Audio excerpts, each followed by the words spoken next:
So what I thought today is for our next speaker, I thought I'd kind of give you some prep, just a little prep, not reading the bio. There's a great bio about our next speaker and how he and a few guys, they got together and they founded a really great store, and it's really grown unbelievably big, and a new one is opening here in Tucson. I think it just opened, or it's opening very shortly here in Tucson. And we've got a great one up in Scottsdale. But what I wanted to talk about today, just before we get started, is that really life is really all about being a giant container. Have you ever thought of that? Is your life really like being a giant container? I mean, if you ever look back into history, you kind of say, life kind of started with a lot of people with containers. If you ever think of that. Have you ever thought of that? Not really? Okay. But that's kind of my thinking. In my life, I have a lot of containers. Life's really all about a container. And so other types of containers, here's another really great container. And this container is actually from a company called The Container Store. So actually, this is one part of my life that is used on motorcycle trips I go on. This container goes with me, and it's got all kinds of different food in it. So the whole idea is as life goes on and you go further in life, you get different containers containing different things in different parts of your life. Your past actually is put into containers. Your past is actually kind of put away into containers, and sometimes when you open that old container, good things happen, bad things happen, whatever, or you throw the container away completely. Some lives like mine, I've got I don't know how many thousands of containers, and I never know which one's open or which one really smells kind of rotted and I should just toss it. But I just wanted to give you an idea of that. A better way to understand how life is all about containers is our next speaker, Kip Tindell, CEO, chairman of The Container Store. Kip has also recently just released a book, and his book is all about business life. And it's really a must-read for the business life, people in business, and it's called Uncontainable.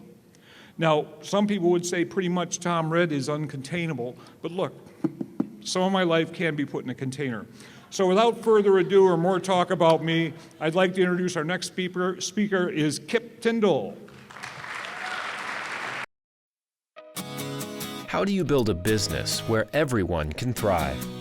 By simultaneously creating value for everyone involved. For us, that starts with our employees.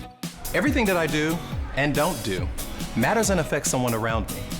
And when you feel that kind of responsibility, going to work is exciting. I can't wait to get up and get my day started. That's what I love about working at the Container Store. I don't just sell products, I solve problems by helping our customers get organized, which I know can improve their lives. I can really focus on helping them because I get the communication, training, and support I need from the company, my managers, and team. I absolutely love walking into the store. No matter what my day's been like, I can always find a little bit of calm to take home. The employees are so happy and helpful, you can't help but smile. And let me tell you, my kids notice when I'm less stressed. When I can find what I'm looking for, I have more energy, and I can get everyone out the door on time. The Container Store is more like a friend than a company. I'm not just a vendor to them. We're partners in success. They looked beyond the fact that I was just starting my business, and they saw the potential in my product and in me. Because of our partnership, my business has grown tremendously. We've hired more people, developed new products, and even taken on a new factory. Together, we've impacted so many lives. Our unique partnership over the years has impacted the way thousands of people think about their minds, increasing creativity, organizing their minds, and increasing their capacity to think smarter. Our connection with the Container Store has helped us support many conscious businesses. Their commitment to their foundation principles, employee-first culture, and conscious capitalism is not just marketing spin. It's making a difference. The idea that you can make business decisions based on love and still be highly profitable is gaining momentum and credibility. And profits aren't a bad thing. They're what give businesses the ability to take better care of their employees and give more to their communities. It's not altruism, it's capitalism, being done in a conscious way that ensures everyone, all the customers, the employees, all the vendors, The entire community. And the shareholders. Can all thrive together.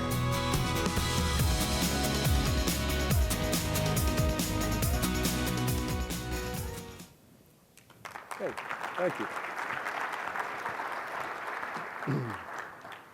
That's what we're trying to do at the Container Store, really just create a business where everybody thrives.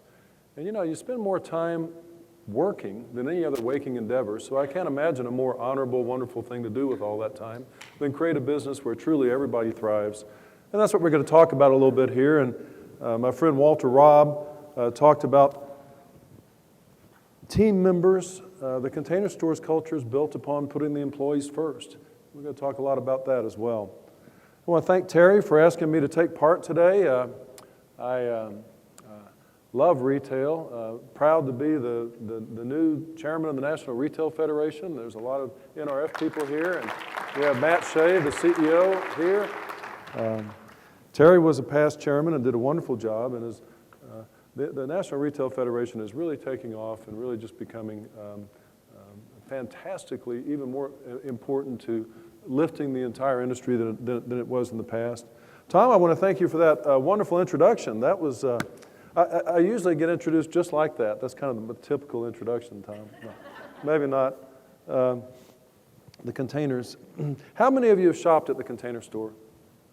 Okay, well, thank you very much for that, and please redouble your efforts. And we're opening a store here in Tucson, May the 30th at Tucson Mall. And we actually have the store leadership team here. Want to stand up? Or we have a recruiting office here in this hotel. So the people we're hiring, because talent's the whole ball game, are actually being recruited right here in this hotel. So they came to hear the talk as well and to hear Walter's talk. So we opened our first store in Dallas in 1978 as a little 1,600 square foot store with a whopping $30,000 of initial capital to begin the business with. And there were products that would actually save you space and save you time. And I don't know how we realized this, but even in 1978, we had some notion that in order to try to get everything done that you want to get done in life, you have to be reasonably well organized. I mean, we had no idea that today would be as multitasking and crazy, time-starved as we are. But I think that's provided a great tailwind to the Container Store forever, because it's not just about saving space, it's really about saving time. And that's the important thing. What we're offering our customers is the promise of the organized life. The promise of an organized life. Let's say you're doing something as simple as getting 2 kids off to school in the morning, and you're disorganized, and they're disorganized, and everybody's late, there's tears, it's no fun, it's frustrating. You're disorganized. It's not getting 2 kids off to school in the morning, it's just, but if you're organized, if you have an organized, if they're organized and you're organized, everybody's smiling, everybody's on time. The little girl's school uniform is perfectly pressed. The sandwiches in the lunch sack are cut in the shape of a heart. There's a love note from mom in the lunch. The husband's a little bit hunkier. I mean, everything is just perfect, if you're organized. And that's what we're selling. We're selling the promise of an organized life. I mean, how many of you feel like you have enough time in your hands? Okay? I mean, so that's what it's about. Today we have 70 stores, only 70 stores in 36 years, but they're no longer 1,600 square feet. They're 25,000 square feet, and 6,000 employees nationwide. And we built the business on 7 foundation principles. And these are a little bit like Bob Jordan was talking about on Walter's video. The 7 foundation principles are kind of corny, a little bit golden rule-ish, but they're very, very simple. I mean, how many of you guys don't agree with that do unto others thing? Everybody agrees to these things. It's just that we don't think we're smart enough to tell 6,000 people how to behave in any given situation, because life's too situational and retail's too situational for that to happen. So we agree on the ends, and then we liberate all of the employees to choose the means to the ends that is most suitable to their personality and the situation that takes place. And I think it's worked stunningly well. We have people say, well, why do we do that way? Well, that's the man in the desert thing. And so we're not 6,000 yahoos running in 6,000 different directions. We actually agree on the ends. We're just liberated to choose the means to the ends ourselves, which is very, very important. We won't have time to go into all of the foundation principles today, but I'll cover a couple of them. And you can look at them if you're interested on whatwestandfor.com or blog whatwestandfor.com. Or, of course, they're in the Uncontainable book as well. But what we have found is that these 7 foundation principles are synonymous with the tenets of conscious capitalism. And conscious capitalism is a concept that I'm very devoted to. Walter Robb's very devoted to it. His cohort, John Mackey, is kind of the father of conscious capitalism. And I think you can sum it up by simply saying that, business is not a zero-sum game. I mean, Bill Clinton's running around the world right now giving a speech that basically says, charity won't save the world, business will. Business is so much bigger than nonprofit charity, although that's very important, that if we can get businesses to behave a little bit differently in their approach to things, the world really can become a little bit better place. One of the tenets of conscious capitalism is adhering to the stakeholder model. And the stakeholder model, I just love the stakeholder model.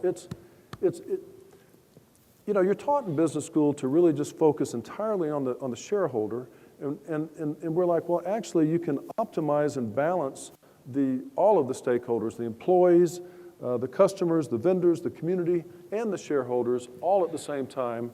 I was meeting last week with Ed Freeman, who's kind of the father of the whole stakeholder model at Darden, and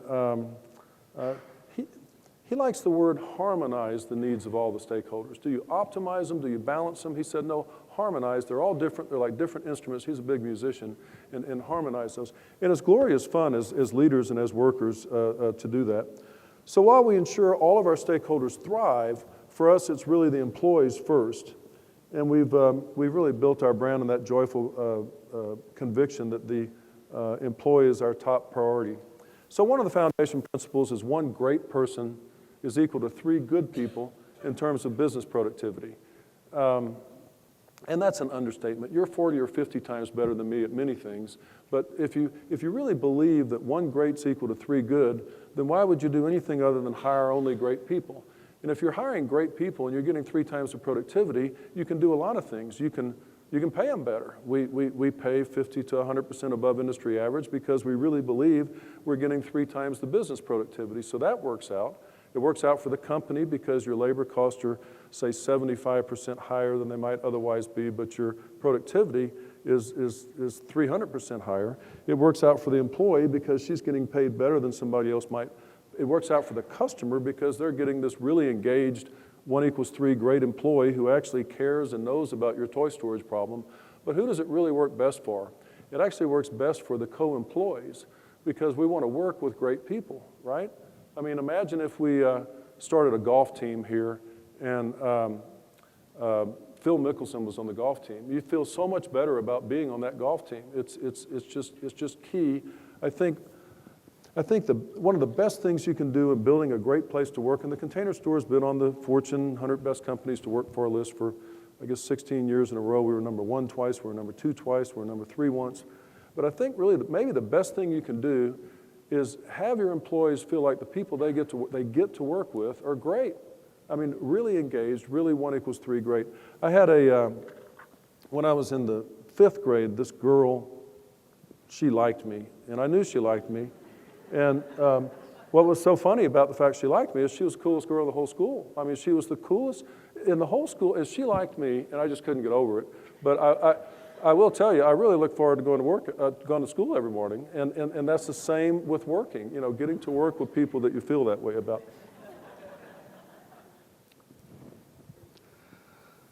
We also work to really love our employees, as Bob Jordan again said. Actually, Herb Kelleher taught me 35 years ago. He said, Kip, you can build a much better business on love than you can fear.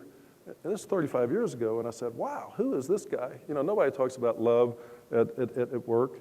But if so much of our sense of self-worth is about what we do at work and how well we do at work, you kind of ascend on Maslow's hierarchy if you feel great about your job, your company, your product, all of that type of thing. And you behave differently to your to the world when you're sort of more advanced on Maslow's hierarchy. You know, you're not cold, you're not hungry. And so businesses have the opportunity to make employees feel that way. And they go home at night and they feel they treat their families better. They treat their golden retriever better. They treat the guy at the 7-Eleven on the way home better.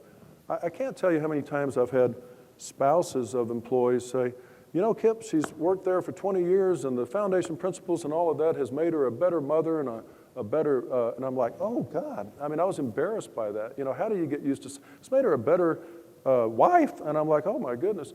But really, feeling great about yourself at work that we as employers can do so much about causes that type of behavior. And one company at a time, building the self-esteem, building the happiness, building the employee that really looks forward to getting out of bed and coming to work in the morning does impact the community, does impact the way they treat their golden retriever. Milton Friedman said the only reason a corporation exists is to maximize the return of the shareholder.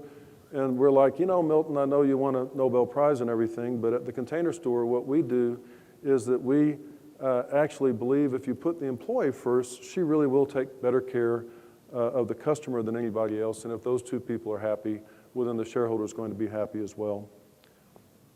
And that concept, as we go around and talk about conscious capitalism, the skepticism is beginning to vanish. Raj Sisodia, who co-wrote the book Conscious Capitalism with John Mackey, and I spoke to all of the business school deans, MBA program deans in San Antonio not long ago, and there was no skepticism at all. 6 or 8 years ago, there was lots of skepticism, and where we do get skepticism is like with high school seniors, but not, thank goodness, anymore with business school deans on how plausible conscious capitalism is. My favorite movie is probably, as corny as it is, It's a Wonderful Life, because that whole movie is showing one guy the incredible power of his wake, W-A-K-E, like a boat's wake. And wake is a big concept to me. Kind of being aware of our wake and having an organization where everybody in that organization is aware of its wake. That adds up to an unassailable business advantage, and I think is a pretty good summation of conscious capitalism. When an entire organization is mindful of its wake, I think it has a huge competitive advantage. Another foundation principle is fill the other guy's basket to the brim. Making money then becomes an easy proposition. Andrew Carnegie was on his deathbed, and a Cub reporter came out of New York and said, is there anything you attribute your incredible business success to? And Andrew Carnegie became a pretty wonderful guy towards the end of his life. Of course, he was pretty high on Maslow's hierarchy of need as well. But he said, yeah, there's one beacon, one guiding light that I attribute all of my business success to, and that is fill the other guy's basket to the brim. Making money then becomes an easy proposition. I love this because I think it sort of liberates our employees to creatively craft amazingly beneficial business relationships with the people we do business with, particularly as a retailer and a vendor. The way the Container Store can compete with the much larger mass merchants is not necessarily by buying more product from that vendor than that mass merchant, but it's by having a much better relationship with that vendor than that mass merchant. And that's allowed us to achieve 75 or 80% proprietary product. We become this vendor's favorite customer, and we travel the world we go to Estonia for the wooden product, and we're doing the wire out of Taiwan. But we have a 30 or 20-year relationship with that manufacturer, creating great products together on a win-win situation that's as equally beneficial to them as it is for us. You know, a win-win synergistic relationship like that lasts a long time. In human relations, when there's somebody's taking advantage of the other, hopefully that doesn't last very long. So I think the synergy is really the key to that. And I think that if you really look around and look at the companies today that are dominating their niches, making the most money, they're ones that are really have these wonderful synergies with the people that they're doing business with. So that concept of foundation principles, that concept of conscious capitalism, it not only enriches your life and the lives of the people that you do business with, it actually works better than any other methodology. You know, capitalism has a kind of a bad name, but entrepreneurialism, everybody wants to be an entrepreneur. And this sort of conscious capitalist approach to it Raj Sisodia, the co-author of the book I mentioned before, he's a Boston academic, and he did a study of all of the companies that he thought represented conscious capitalism the best in the United States that were public companies. Southwest Airlines, Whole Foods, Costco. And what he found is that over a 15-year period, those companies outperformed the S&P index 14-1. That's pretty stunning. It's a long time, it's 15 years. Outperformed 14-1, that's not 20 or 40% better, that's 1,400% better. So I really do think that it not only enriches your lives and the lives of the people you do business with, it actually works better than any other methodology. And if all you want to do is make as much money as possible, as rapidly as possible, I would submit to you that that's the way to do it. I think maybe why is because when you operate that way, the universe kind of conspires to assist you. I mean, a guy named Lou Carbone talks about the first 25% of an employee's productivity is mandatory. They have to do that to keep from getting fired. The next 75% is completely voluntary. They only do that in accordance to how they feel about their product, their culture, their boss. And I feel like at the Container Store, we have that 80%, 90% productivity level because of that. You become your vendor's favorite customer. Somebody in the country gets the best price on that item. Somebody gets the last pallet of a particularly hot item that holiday season. So it's a lot easier to win at business if everybody's conspiring to assist you than it is if everybody's laying awake at night trying to figure out how to get back at you. So I really think why conscious capitalism and this foundation principle approach works is exactly that. And we even joke that at the Container Store, even our bankers and lawyers are conspiring to assist us, so that helps as well. I think it also acknowledges the true essence of the human spirit. A bad boss thinks that you want to come to work and goof off and do as little as possible, but you know, a boss that knows the human spirit understands that what you really want to do is you want to come to work and you want to work with other great people that you love and admire and achieve great things, and then go home at night feeling wonderful about what you've accomplished, and then look forward to doing it again the next day. So Walter's co-CEO John Mackey and I always joke that someday we'll get to quit talking about conscious capitalism because it works so much better than any other methodology. We think that a good capitalist is eventually going to adopt that methodology, and I think that really is the case.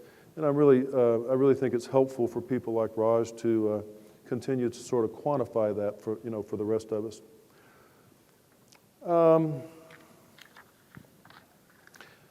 Well, I guess we recently went through an IPO about a year and a quarter ago, and that was interesting. Our stock doubled the first day, and then it went up to maybe 175 times earnings, and it has since settled. And I guess I get asked more than anything is, what is that going to do to the Container Store's foundation principles, our conscious capitalism, our employee-first approach?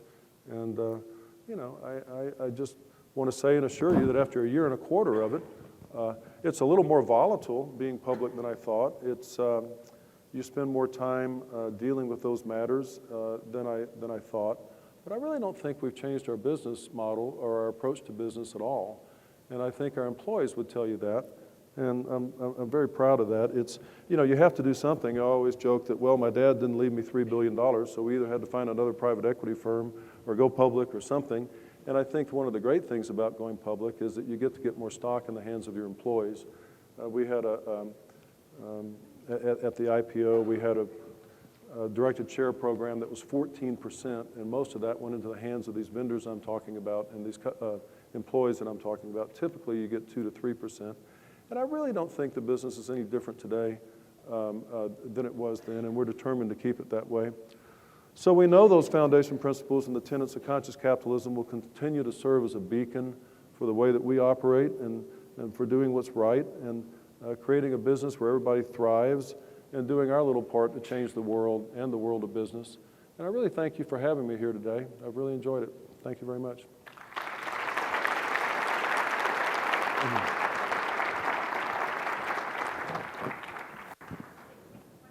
Sure, love to. I was unsure of the timing there. I guess we do have a couple of minutes.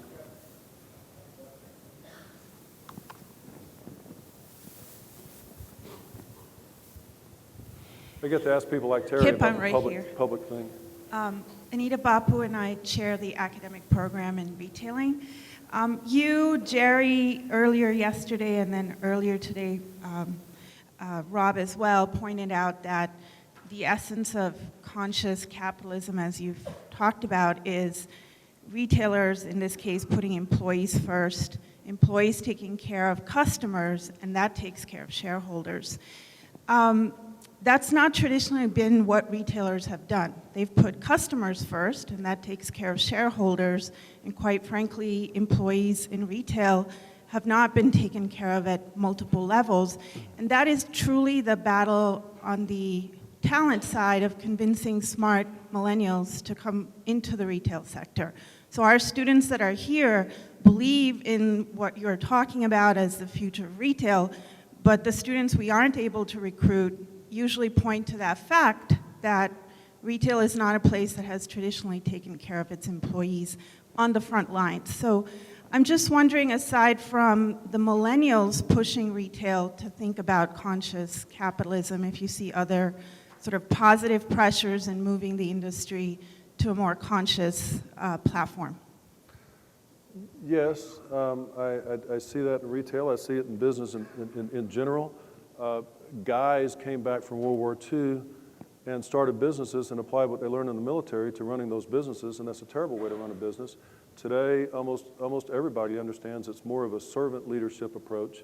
You have this whole feminization of American business taking place. There's nowhere near parity yet. You know, we're still like 24 of the Fortune 500 CEOs are women, but we do have a feminization, I can't say it, of America, of global business taking place, and that really has changed the leadership style of businesses as well. I'm very encouraged by it. As I said before, the National Retail Federation really, among the many things they do a great job, and we're really focusing on convincing more and more of the best students coming out of school to go into retail.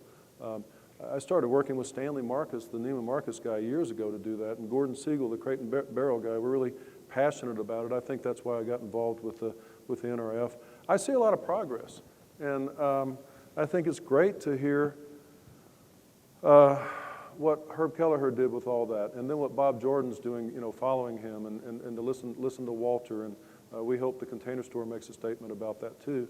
I mean, you know, you go into the store, you get a smiling, happy employee that's been there for 9 years and is really looking forward to coming to work in the morning, and they sell a solution rather than an item, because we sell solutions rather than items, and your toy storage area is finally organized and solved, and you feel great about it, you know? I mean, that only happens with employees that feel that way.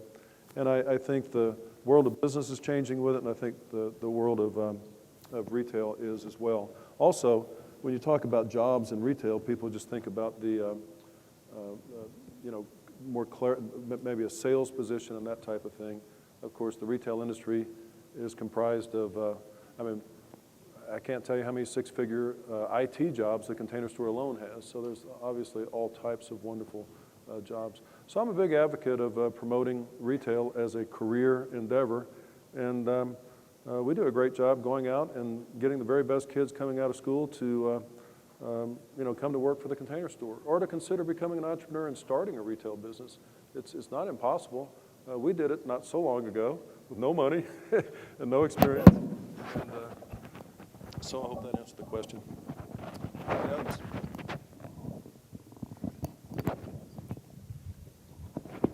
Hi, Kip. I'm Shar Kiefer from American Express. Thank you so much for the presentation. I understand I was the first person to buy your book at the conference, so my question is, can you sign it? Well, thank you. Tell Gunther hello. And yeah, be honored to sign it. Thank you. It's weird writing a book. I never wanted to. All the employees asking for it for 20 years. But they just wanted the business philosophies of the Container Store to be written down. But what's strange about it is that you write a book and people you love and admire, like Terry Lundgren, have read your book, and they know all the stuff about you now. They want to talk about it. It's really, it's kind of weird, but I've enjoyed the experience, so thank you. Thank you. My other question is, in your drive for conscious consumerism, how do you leverage loyalty in that quest? Well, how you measure it is how do you measure it? Was that the question? Right. Yeah. Well, you measure it in sales, you measure it in traffic, you measure it in all those ways, but you also measure it in the enthusiasm of the customer. You know, people tend to not like the Container Store. They love it, and you can see they're passionate about it. You meet somebody at a cocktail party, and you talk about what you do, and they're emotional about it. And that's what we strive for. I think consumers want to be emotional about the things that they buy. Think of your favorite tie, your favorite pair of shoes, your favorite car that you've ever owned. Was it worth what you paid for it? Yeah, you loved it. You're emotional about it. So that's what we do in product creation, and that's what we try to do in the bricks and mortar stores to create that experience where you know, a trash can make you smile. You can get emotional about a trash can. If it's in that corner just right, it looks, the way the pedal works is just perfect. You're actually proud of your trash can. And we can do a closet that makes you do a little dance every morning when you go into your closet. And you're going to want to show that closet to your sister-in-law and your next-door neighbor, and then they're going to want to, you know, have that emotion, that kind of feeling. So that's how we measure. That's how we'll build our business here in Tucson. These new customers will come into this new store, and they will be emotional about the products that they buy and the solutions that we solve for them, and they'll tell the rest of Tucson, and the store will do great. Thank you for that, and thanks for your work on the NRF with Matt. Thank you very much. One more? Okay. Thank you.